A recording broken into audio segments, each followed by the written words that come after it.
जळगावमध्ये मंत्री गिरीश महाजन यांनी सर्व भाजपच्या पदाधिकारी कार्यकर्त्यांची बैठक घेतली। यावेळी महाजनांनी अधिकाऱ्यांना चांगलेच खडे बोल सुनावले। निवडणूक सहज घेऊ नका, घरात बसू नका, एसी गाड्या सोडा, कामाला लागा या शब्दांमध्ये त्यांनी अधिकाऱ्यांना धारेवर धरलं।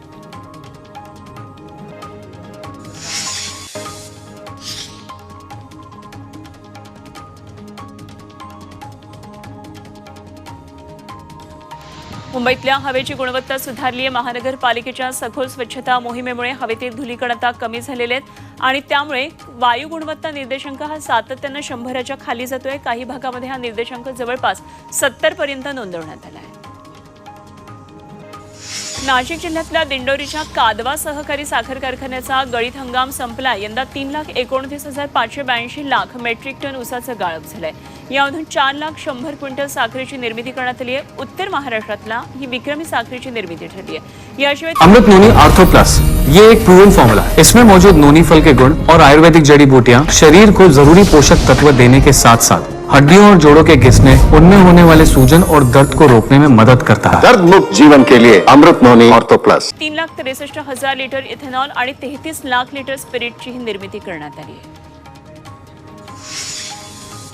सातारा महामार्गाच्या खेड शिवापूर टोल दरवाढ आचारसंहितेमुळे थांबवण्यात आली आहे। केंद्रीय निवडणूक आयोगाकडून आचारसंहिता संपेपर्यंत टोल दरवाढ थांबवण्यात आली आहे। आगामी लोकसभा निवडणुका झाल्यानंतर टोल दरवाढ लागू करण्यात येईल असं पत्र टोल व्यवस्थापकांना देण्यात आले आहे। त्यामुळे सध्या तरी वाहन चालकांना पूर्वीचाच टोल द्यावा लागणार आहे।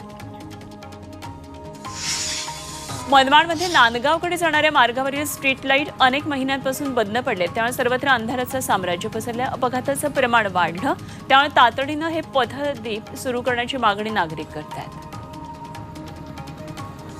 उदयपूरमध्ये एका उमेदवारानं चक्क उंटावरून मिरवणूक काढत लोकसभेसाठी अर्ज भरला।